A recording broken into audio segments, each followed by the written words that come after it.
There is a green village named Santos. Santos High School is the only school in the village. Mike is a student of class 8 in the same school. Mike's father, Mark, is a cobbler.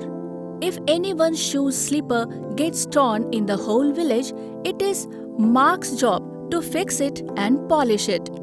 This job paid very little. They used to get so little money that they didn't even have 2 meals a day apart from Mike's study.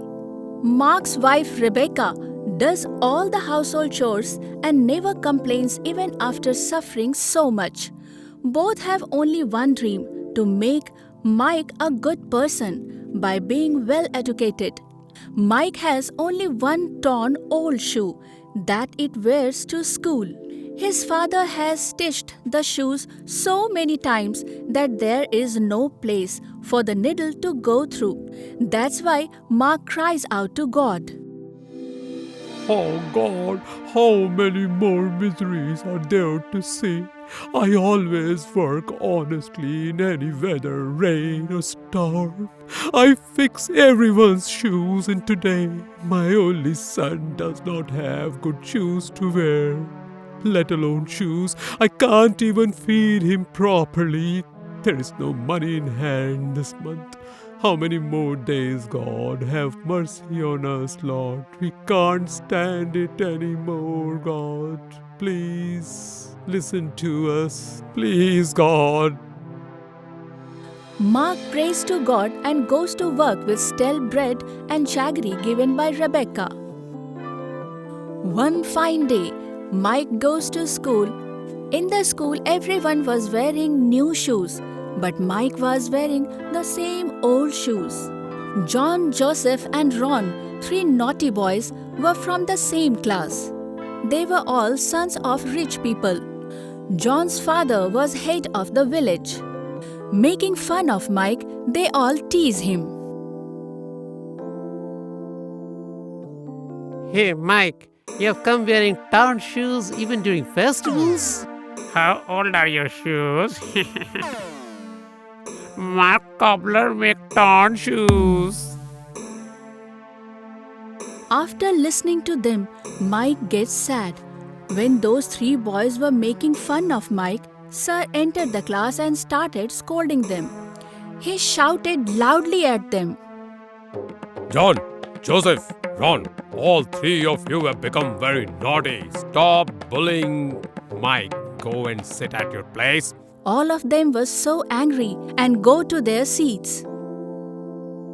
As soon as Sir turned towards the blackboard, John whispers to them. Shit, Sir ruined all the fun. No problem. Today after sports class we'll make him cry again. As the sports class started, Sir asked the students to run around the whole ground. While everyone went to the ground, John opened his shoes and kept them safely in the classroom and then went down.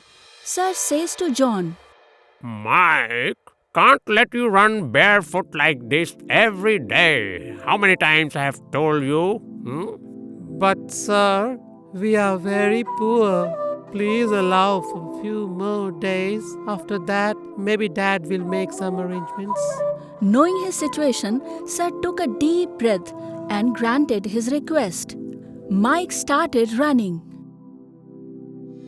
Within some time, John stops running. Sir comes close to him and says, What happened, John? Sir, I'm not feeling well. My head is hurting, sir, a lot. Sir puts his hand on John's head and says, Oh no. Okay, you go home. After this, the school will be over too. Will you be able to go home alone? Or shall I send the guard with you, boy? John continues his acting and said, No problem, sir. My house is nearby. I can all go by myself. Okay, but be careful, boy. John went to class and took Mike's old, torn shoes, kept it in the bag and moved towards his home. After walking for some time, John took out Mike's shoes from the bag and threw them into a dirty pond. After the sports class, Mike returned to his classroom and started looking for his shoes everywhere. Joseph and Ron started teasing Mike. What happened? Looking for your Olympic shoes? Fine, fine. They laughed and passed by. Mike understood it all. While shedding his tears, he moved towards his home.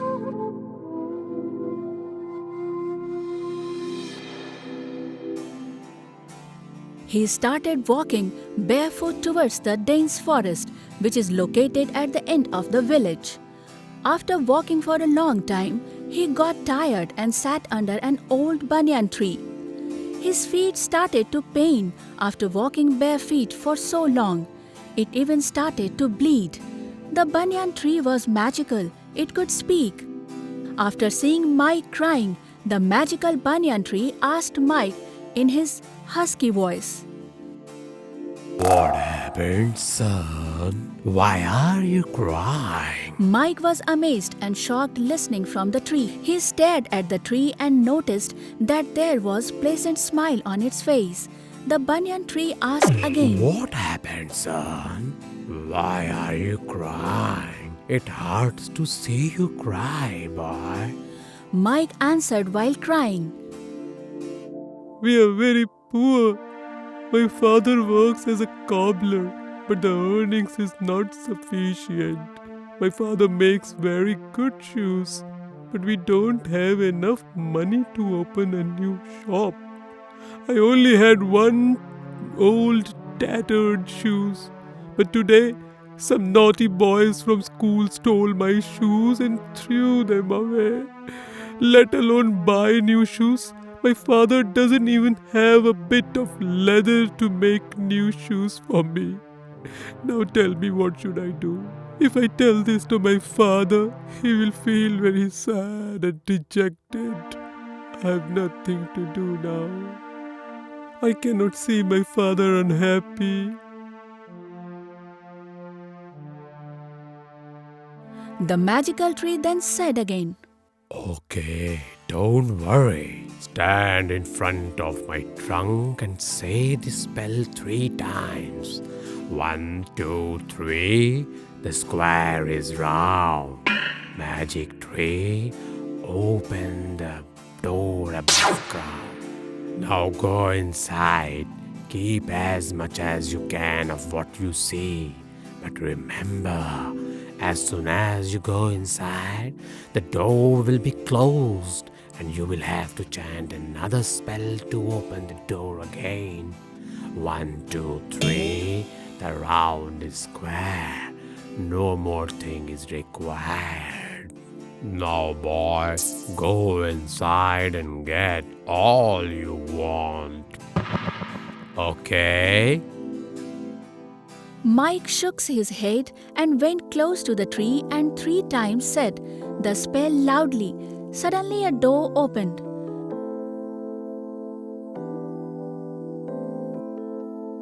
The door got shut as he entered the door.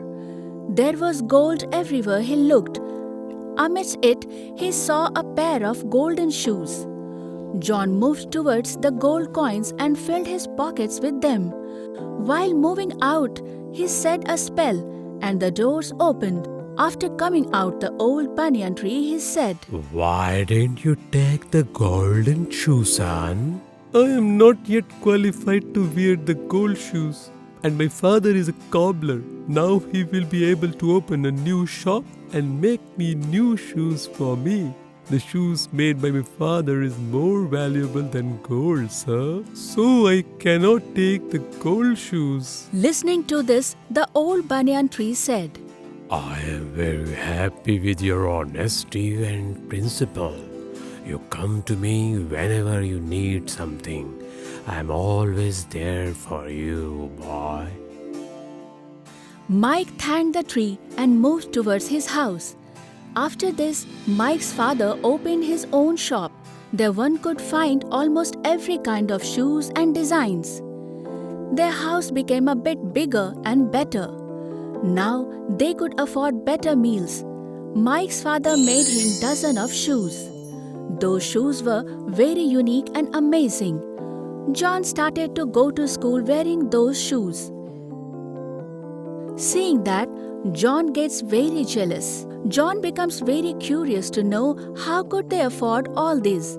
One fine day, while returning from the school, Mike goes near the banyan tree. The banyan tree says, Come, son, come. I have a very special gift kept for you. After listening to this, Mike says in amazement, But I have come only to meet you, not to take anything. I know that, don't have to say. Once you go inside, you will love what you see. I promise you. Mike goes inside and sees a stick flying in the air. As he touches it, suddenly it turns into a golden one. Mike says the spell and moves out. The magical banyan tree says, Take it, son. Whenever you are in trouble or have to go somewhere, take this magic stick in your hand and desire the wish in your mind. Your wish will be fulfilled. Mike thanks the magical banyan tree and moves ahead. As Mike leaves the place, John repeats the spell that he has listened Mike saying and enters inside the tree. As he entered, the door got shut. After seeing so much of gold, John got crazy. He started jumping and dancing in joy. He couldn't understand what to do. After collecting the gold, when he thought of getting out, he saw that the door was closed. John tried a lot. He pushed the door, but nothing worked. As John was unknown of the spell to move out, he started panicking and crying. He realized his mistake and started praying for forgiveness. After a lot of time, the door got open. In a husky voice, the banyan tree said, Next time, if you give trouble to a poor, helpless boy like Mike, you will get harsher punishment. John prays to the banyan tree. Yes, I understood. I have made a big mistake. I will not do it again. Please forgive me, sir. On the other side, Mike nicely kept the magical stick on his study table. After that, he and his family lived happily ever after.